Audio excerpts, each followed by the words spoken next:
अस्सलाम वालेकुम। कैसे हैं आप लोग? उम्मीद है खैरियत से होंगे। तो आज का टॉपिक जो है वो हमारे पास है इन्फ्लेमेशन। इन्फ्लेमेशन एक ऐसा टॉपिक है जो हमारे पास जनरल पैथो में भी आता है, जनरल पैथोलॉजी में और इम्यूनोलॉजी में। तो उस हिसाब से ये बहुत इम्पोर्टेंट टॉपिक है। तो स्टार्ट करते हैं सबसे पहले इन्फ्लेमेशन की डेफिनेशन से। इन्फ्लेमेशन की डेफिनेशन क्या है हमारे पास? बॉडीज डब्ल्यूबीसी, बॉडी के जितने भी डब्ल्यूबीसी है एंड देयर सब्सटेंस, उनका क्या होता है? एक रिस्पॉन्स होता है, रिस्पॉन्स टूवर्ड्स इंजरी या तो फिर infection in vascularised tissue called inflammation. यानी कि डब्ल्यूबीसी और उसके जो सब्सटेंस का जो रिस्पॉन्स होता है क्यों होता है इंजरी या इन्फेक्शन की केस में, कब होगा? जब कहाँ पे होगा? वेस्कुलराइज्ड टिश्यू में होगा। ठीक है। और इसकी कॉजेज़ क्या क्या हो सकती है इन्फ्लेमेशन की? हमारे पास माइक्रोब्स हैं, एलर्जेंस हैं, इंजरी है, ड्रग्स की वजह से हो सकता है या टेम्परेचर की वजह से भी हो सकता है, एक्सेट्रा। ठीक है। आगे मैकेनिज़्म की अगर बात करें तो सबसे पहले क्या होता है कि रिकॉग्नाइजेशन ऑफ थ्रेट, यानी कि डब्ल्यू बी वो इम्यून सेल जो है वो पहचानेंगे कि थ्रेट जो आया है वो कहाँ पे आया है, कौन से टिश्यू में आया है। तो उसका तरीका ये है कि immune system first recognises presence of infectious agents, infectious agent पहचानेगा कि क्या है, यानी कि इसकी कॉज क्या है, इनमें से क्या कॉज है। अगर माइक्रोब्स हैं तो माइक्रोब्स में क्या है? बैक्टीरिया है, पैरासाइट है, क्या है। और signals of tissue damage, this recognisation occurs through, ये जो रिकॉग्नाइजेशन है ये कैसे हो रही है? खुद ब खुद तो नहीं हो रही ना, इसकी कुछ ना कुछ तो ऐसा होगा ना। इसकी देखो, ये PRRR, इसकी फुल फॉर्म है पैटर्न रिकॉग्नाइजेशन रिसेप्टर। ये कहाँ होता है? ये इम्यून सेल्स पे होता है जो डिटेक्ट करेंगे किसको? पैम्स को डिटेक्ट करेंगे। यानी कि अगर कोई पैथोजन है तो उसके सरफेस पे पैम्स मौजूद होता है, यानी कि पैथोजन एसोसिएटेड मॉलिक्यूलर पैटर्न। ये कहाँ होता है? पैथोजन पे होता है। अब इसी चीज़ को हम लोग डायग्रामेटिकली देख लेंगे कि डायग्राम में कैसा नज़र आएगा हमारे पास। ये है हमारे पास वेस्कुलराइज्ड टिश्यू है, ठीक है।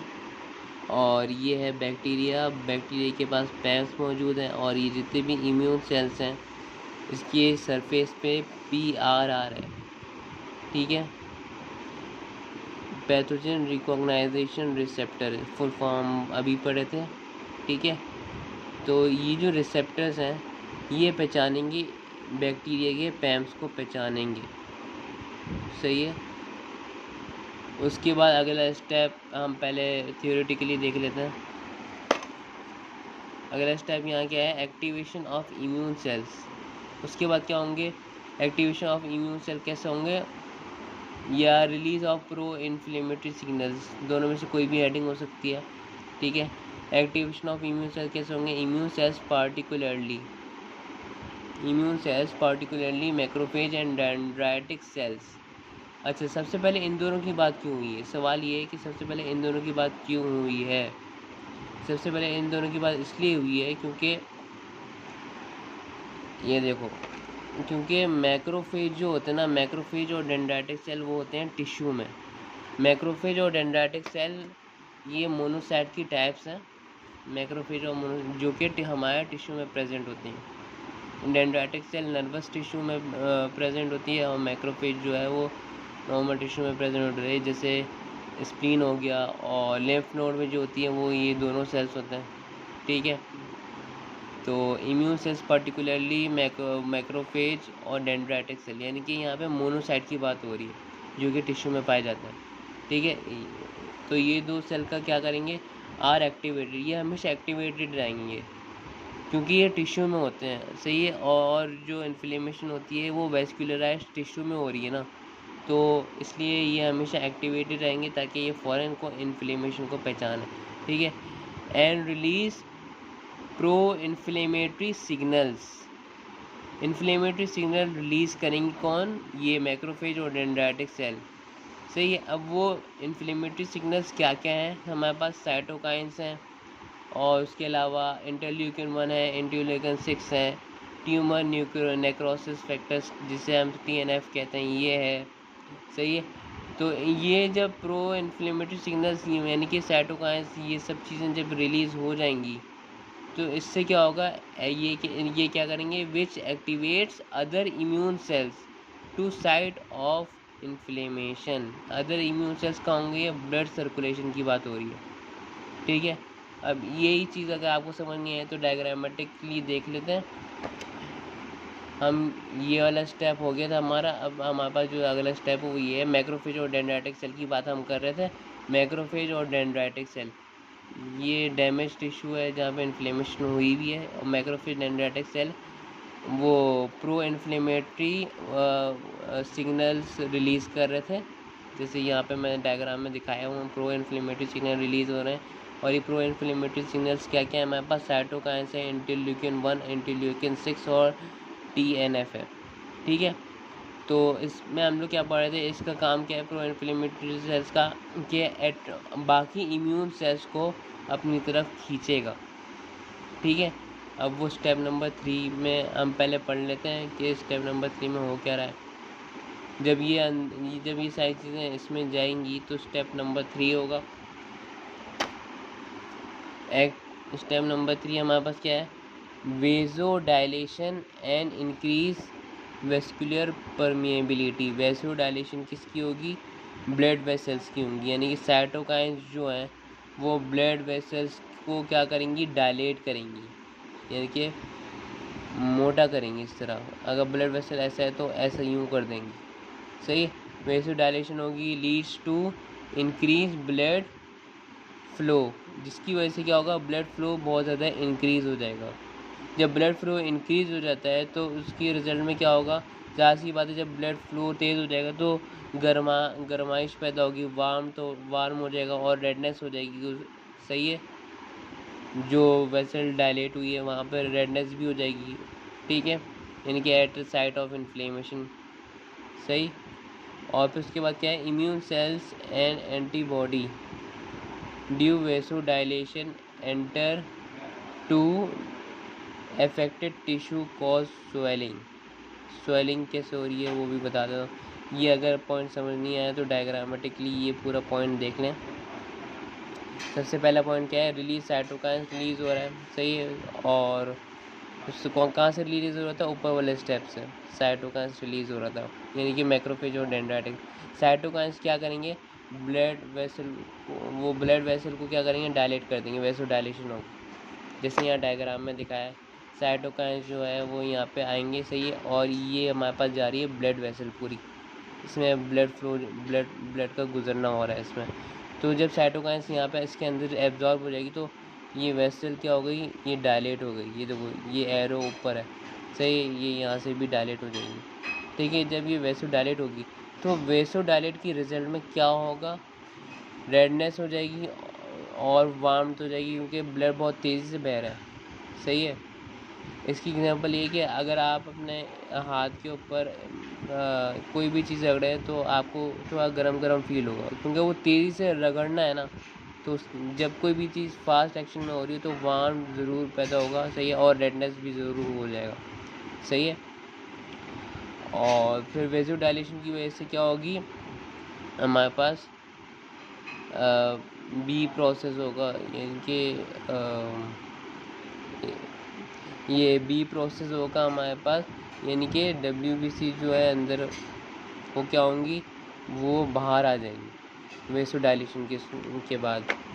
जैसे कि यहाँ पे बताया कि वेसो डायलेशन के बाद leads to increase blood flow vasodilation से क्या होगा, ब्लड फ्लो होगा, result in redness and warm. उसके बाद क्या होगा, एट इन्फ्लेमेशन, सही है। अगला पॉइंट क्या है, immune cells and antibody due vasodilation enter to affected tissue, सही है, अफेक्टेड टिश्यू में चले जाएंगे। जैसे यहाँ वेसो डायलेट हुआ था, सही है। बी स्टेप क्या होगा, WBC जो होंगे वो अफेक्टेड टिश्यू की तरफ चले जाएंगे, यानी कि यहाँ पे डैमेज टिश्यू की तरफ, ठीक है, डैमेज टिश्यू की तरफ जाएंगे WBCs, और एंटीबॉडीज़ WBC वो अफेक्टेड एरिया की तरफ जाएंगे, और फिर क्या कॉज करेंगे, स्वेलिंग, सही है, स्वेलिंग कॉज करेंगे। अच्छा, इसके बीच में भी ना 2 स्टेप, ये जो WBC का ब्लड वेसल से बाहर निकलना है, इसे कहते हैं डायबिटीसिस। सही है, और WBC से यहाँ निकल तो गए, लेकिन बाहर भी ब्लड वेसल के बाहर भी बहुत सारे टिश्यू है ना, तो WBC को पता कैसे चलेगा कि इसी टिश्यू के पास जाना है? वो इस तरह पता चलेगा कि डैमेज टिश्यू जो है, पहले हम थियोरेटिकली पढ़ लेते हैं। डायबिटीज की यहाँ बात हो रही थी, माइग्रेशन ऑफ इम्यून सेल्स से माइग्रेशन होगी, यानी कि ब्लड वेसल से बाहर निकल जाएंगे। Due vasodilation immune cells such as neutrophil and monocyte, ज़्यादातर न्यूट्रोफिल और मोनोसाइट जो है ब्लड वेसल से निकल के बाहर आएंगे। Migrate from blood circulation to affected area. सही है, and attracted by chemical signals. देखो केमिकल सिग्नल्स यहाँ लिखा हुआ ना, तो chemical signal release by damage tissue called chemotaxis. ठीक है, डायग्रामेटिक एक्सप्लेन देखें तो वेसोडाइलेट हुई। सही है, WBCs जो है वो बाहर आ गए। सही है, और एंटीबॉडीज़ भी यहाँ से बाहर आ जाएंगी। ठीक है, उसके बाद क्या होगा, WBCs में हमने क्या किसकी बात की थी? ज़्यादातर न्यूट्रोफिल थे और न्यूट्रोफिल और मोनोसाइट्स। ठीक है, ब्लड वेसल से निकल के अफेक्टेड एरिया पे जाएंगे।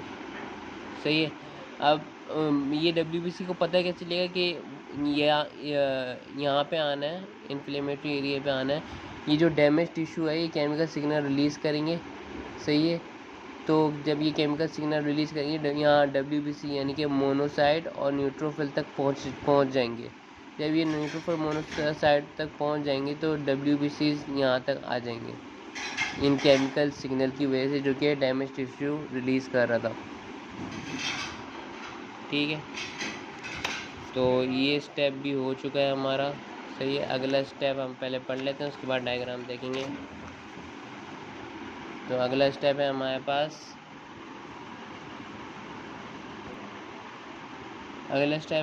Phagocytosis and release anti microbial factor.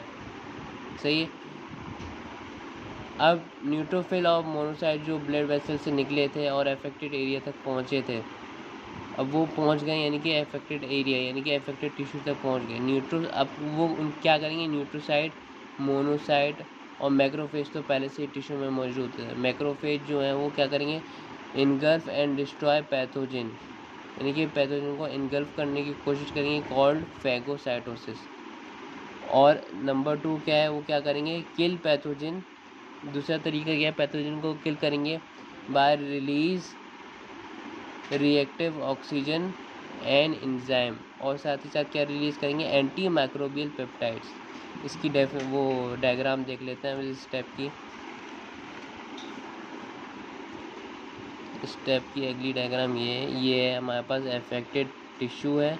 सही है, न्यूट्रोफिल, मोनोसाइट और मैक्रो, ये तीनों क्या करेंगे, फैगोसाइटोटिक एक्टिविटी करेंगे, यानी कि पैथोजन कुछ भी हो सकता है, बैक्टीरिया वायरस हो, या एग्जाम्पल के तौर पे मैंने बैक्टीरिया लिख दिया। ठीक है, उसको इनगल्फ करेंगे, यानी कि फैगोसाइटोसिस प्रोसेस होगा।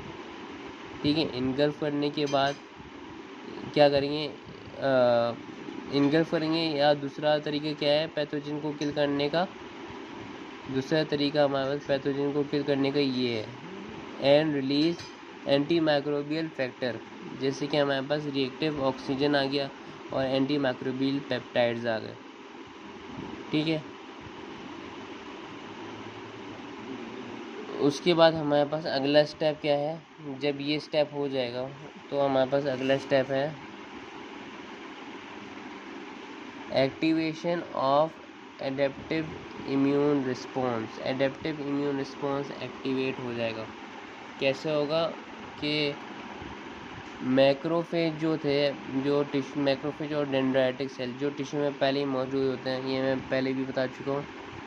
तो इसमें ना ये एंटीजन प्रेजेंटिंग सेल्स हैं, ये दोनों ना, इसको एंटीजन प्रेजेंटिंग सेल इसलिए बोलते हैं। एंटीजन प्रेजेंटिंग सेल सारे वो होते हैं जिसके पास MCH2 मार्कर होता है, और एंटीजन प्रेजेंटिंग सेल वो सेल होते हैं जो पैथोजन का जो एंटीजन है उसको प्रेजेंट कर रहे होते हैं। किसको प्रेजेंट कर रहे होते हैं? टी सेल को। टी सेल में भी फर्दर टाइप्स आती हैं, हेल्पर है, साइटोटॉक्सिक है और टी सप्रेसर सेल है। लेकिन सिर्फ टी हेल्पर सेल को ये लोग एपीसी जो सेल है यानी डेंड्राइटिक और मैक्रोफेज, ये दोनों सेल एपीसी जो हैं वो एंटीजन को प्रेजेंट करेंगे। किसको? टी हेल्पर सेल को करेंगे, जिसके पास मार्कर होता है CD+4। सही है, ये इसका मार्कर है। सही है। दिस एक्ट, इससे क्या होगा जब वो प्रेजेंट कर लेंगे, यानी कि मैक्रोफेज डेंड्राइटिक सेल तोहफे में टी सेल को वो पैथोजन की एंटीजन देंगे, तो टी सेल क्या करेगा? खुश होके वो ट्रिगर करेगा, वो मतलब अपने फर्दर टैब्स को बताएगा कि देखो मेरे पास ये एंटीजन आया हुआ है। तो फर्दर टी सेल्स की जितनी भी टाइप्स हैं उसको ट्रिगर करेगा और बी सेल्स को भी ट्रिगर करेगा। ठीक है। उसके बाद इंटरल्यूकिन टी सेल क्या करेगा? इंटरल्यूकिन 2 जो है, जब बी सेल ट्रिगर हो जाता है तो बी सेल स्प्लिट होता है बी प्लाज्मा और बी मेमोरी सेल में। ठीक है। तो टी सेल जो है वो टी हेल्पर सेल जो है हमारे पास, वो इंटरल्यूकिन 2 को देगा बी प्लाज्मा सेल को। सही है। टी यानी कि एक मैसेज आ रहा है, इंटरल्यूकिन 2 जो है ये एज अ मैसेज है जो कि टी हेल्पर सेल से जा रहा है बी प्लाज्मा सेल को। सही है। और बी प्लाज्मा सेल कहाँ से आया? बी सेल से आया। ठीक है। बी सेल स्प्लिट होता है बी प्लाज्मा और बी मेमोरी सेल में। ठीक है। तो बी प्लाज्मा सेल क्या करेगा? जब इंटरल्यूकिन 2 बी प्लाज्मा सेल के पास पहुंच जाएगा तो ये एंटीबॉडीज़ प्रोड्यूस करेगा जो कि कॉम्प्लीमेंट्री होंगे पैथोजन के एंटीजन से। ठीक है। और बाकी बी मेमोरी सेल जो है वो हमारे पास क्या करेगा?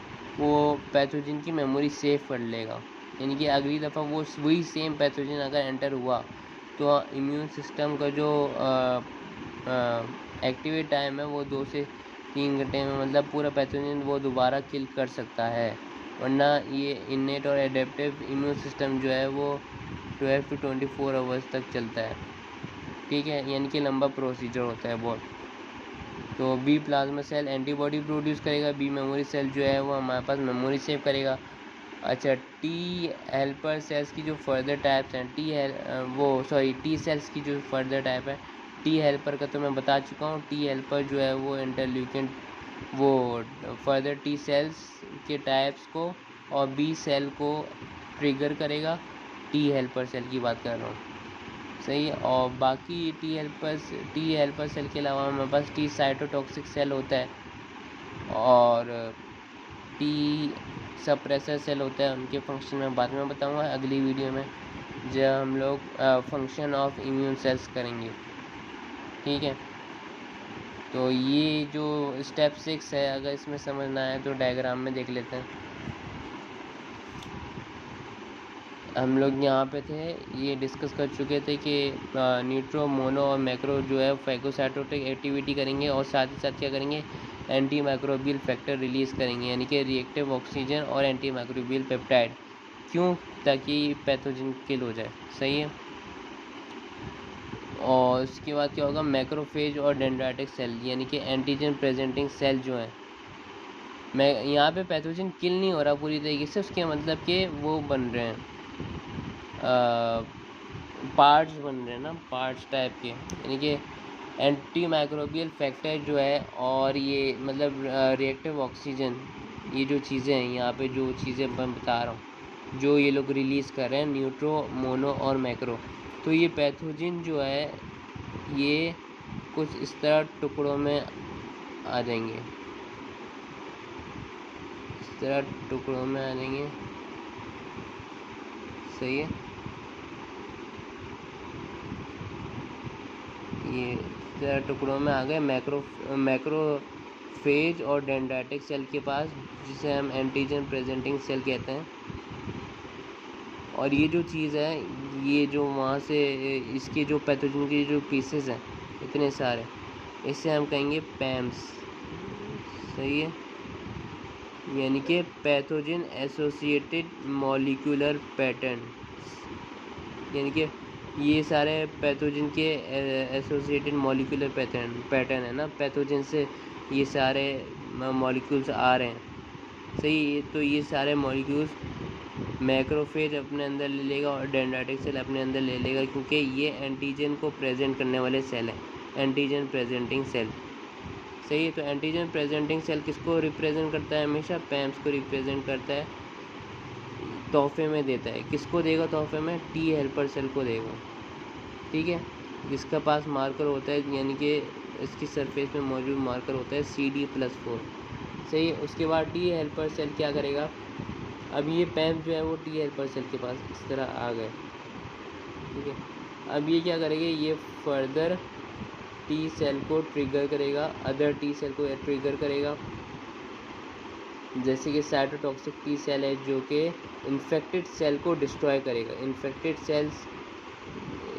सेल्स ऑफ पैथोजन, यानी कि ये पैम्स की बात हो रही है। ठीक है, ये टी सेल यहाँ पे आ गया। सही है, इसकी वजह से वो अदर टी सेल एक्टिवेट हुए, यानी कि साइटोटॉक्सिक टी सेल, जिसका काम है destroy infected cell. Infected cells की क्या, यही पैम्स की बात हो रही है। अब ये साइटोटॉक्सिक टी सेल जो है वो यहाँ पे जाएगा और ये जो इस तरह के पैम्स थे इनको किल करेगा। ठीक है, इनको किल करने के बाद एक और टी सेल होता है टी सप्रेसर सेल। सही, नाम से ज़ाहिर हो रहा है ये क्या करेगा? टी सप्रेसर सेल ये सप्रेस करेगा, ये जो एक्टिवेटेड टी सेल्स जो थे इनको सप्रेस करेगा, ताकि इम्यून सिस्टम जो है हमारा वो ओवर एक्टिव ना हो जाए। ठीक है, उसके बाद क्या होगा? टी सेल, एक तो ये टी सेल के फर्दर टाइप्स को एक्टिवेट करा, एक साइटोटॉक्सिक टी सेल हो गया। सही है, दूसरी टाइप क्या हो गई हमारे पास? टी सप्रेसर सेल हो गया, जो कि इम्यूनिटी को हमारे रेगुलेट करते हैं। उसके अलावा टी हेल्पर सेल का एक और काम ये है कि ये इंटरल्यूकिन 2 रिलीज़ करेगा। ये क्या है हमारे पास? एक मैसेज है।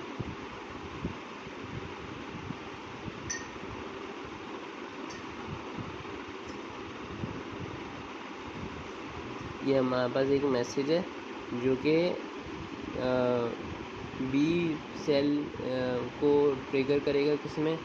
इसमें बी प्लाज्मा और बी मेमोरी में। अच्छा, ये इंटरल्यूकिन 2 जो है वो असल में जा रहा है यहाँ पे। सही है, बी प्लाज्मा सेल। तो ये इंटरल्यूकिन 2 यहाँ क्यों आ रहा है? क्योंकि अगर ये यहाँ नहीं आया, फर्स्ट करो अगर ये टी हेल्पर सेल जो है वो इंटरल्यूकिन 2 को बी प्लाज्मा सेल के बाद अगर ना भेजे तो क्या होगा? तो ये होगा कि B plasma cell antibody produce करेगा, लेकिन ये जो एंटीबॉडी है ना, हमारे बॉडी में आरबीसीज के ऊपर एंटीजन होते हैं, और उसके अलावा और भी जगह एंटीजन होते हैं, वो हमारे सेल्फ एंटीजन होंगे। सही है, तो ये एंटीबॉडी जो है वो हमारी बॉडी के सेल्फ एंटीजन पे हमला करना शुरू कर देंगे। ठीक है, तो इसलिए ये इंटरल्यूकिन 2 टी हेल्पर सेल से आना ज़रूरी है। सही है, इंटरल्यूकिन 2 क्यों प्रोड्यूस हो रहा है? ये पैम्स की जब ये साइटोटॉक्सिक टी सेल जो है जब ये डैमेज करेगा तो इंटरल्यूकिन 2 रिलीज़ होगा। सही, जब ये डैमेज होंगे इसके अंदर से इंटरल्यूकिन 2 रिलीज़ होंगे और फिर वो जाएंगे बी प्लाज्मा के पास। फिर बी प्लाज्मा जो है वो एंटीबॉडी रिलीज़ करेंगी, फिर एंटीबॉडी यहाँ पे पैथोजन के पास जाएगा, और फिर ये फ़र्ज़ करें ये हमारे पास पैथोजन है, यहाँ इस तरह एंटीबॉडीज़ आके इसके एतराफ़ में इसको घेर लेंगे। ठीक है,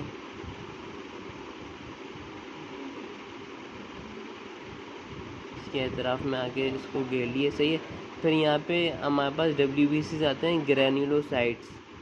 सही, ग्रैन्युलोसाइट्स में हमारे पास बेसोफिल, यूसिनोफिल और न्यूट्रोफिल आते हैं। वो अपने ग्रैन्यूल कंटेंट रिलीज़ करेंगे और वो यहाँ पे पैथोजन में आएगा और ये पैथोजन ख़त्म हो जाएगा, डिस्ट्रॉय हो जाएगा। ठीक है, और बी मेमोरी सेल जो है वो मेमोरी सेव कर लेगा कि ये पैथोजन एंटर हुआ था, ताकि इम्यूनिटी का ये जो सारा प्रोसीजर है सब कुछ जल्दी हो जाए अगर नेक्स्ट टाइम वो सेम पैथोजन एंटर हो तो। ठीक है, तो ये था पूरा प्रोसीजर, हमारी इन्फ्लेमेशन का पूरा मैकेनिज़्म ये था। ठीक है, इसकी अगर हम लोग कार्डिनल फीचर्स की बात करें तो कार्डिनल फीचर्स में हमारे पास आता है इरिथमा, जिसे हम लोग रेडनेस कहते हैं। रेडनेस क्यों हो रही है? रेडनेस क्यों हो रही है? Due to histamine. सही है, कुछ डब्ल्यूबीसी हिस्टेमाइन भी रिलीज़ करते हैं, तो उससे क्या होगा? वेसोडाइलेशन, हिस्टेमाइन या यानी कि वेसोडाइलेशन की केस में रेडनेस हो रहा है। रेडनेस जब वेसोडाइलेशन होगी, जाहिर सी बात है ब्लड फ्लो इंक्रीज़ होगा, तो वो जो जगह होगी जहाँ पे अफेक्टेड एरिया है, वहाँ का जो ब्लड वेसल है जब वो मोटा हो जाएगा और वहाँ पे ब्लड फ्लो तेज़ होगी, तो जाहिर सी बात है वो रेडनेस सा नज़र आएगा। सही। दूसरी बात है हमारे पास ये डोलोर, जिसे हम पेन कहते हैं। ठीक है, ये सारी पैथोलॉजिक टर्मिनोलॉजीज़ हैं और ये है इनकी सिंपल अल्फाज में। सही। पेन क्यों होता है? पेन इसलिए होता है कि जब न्यूरॉन डैमेज हो, inflammatory eight a site of inflammation, जब वहाँ के न्यूरॉन डैमेज हो, तो जब न्यूरॉन डैमेज होगा तो वो सिग्नल देगा हमारे दिमाग को कि यहाँ पे इन्फ्लेमेशन हो रही है, तो उस सूरत में यहाँ पे मतलब उस इन्फ्लेमेटरी साइट पे हमें पेन भी इसलिए होता है। उसके बाद आता है हमारे पास ट्यूमर, जिसे हम लोग स्वेलिंग कह रहे हैं। स्वेलिंग जाहिर सी बात है, डायग्राम में देखें, अगर जब वेसोडाइलेशन हो रही थी तो डब्ल्यूबीसी और एंटीबॉडी यहाँ से बाहर आ रहे थे, यानी कि ओवरऑल देखा जाए तो ब्लड का जो प्लाज्मा है वो बाहर आ रहा है eight a site of inflammation. तो जाहिर सी बात है, जब इतना सारा फ्लूइड जब वेसल से यहाँ at a site of inflammation आ जाए तो स्वेलिंग क्या हो जाएगी? खुद ब खुद हो ही जाएगी ज़्यादा फ्लूइड्स की वजह से।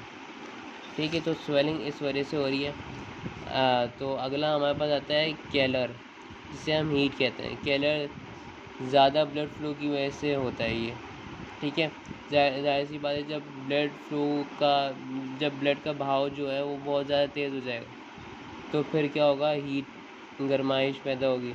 सही है। अब लॉस ऑफ फंक्शन क्यों हो रहा है? Damage cell release substance which damage other cells. तो इस तरह पूरा loss of function of particular organ होता है।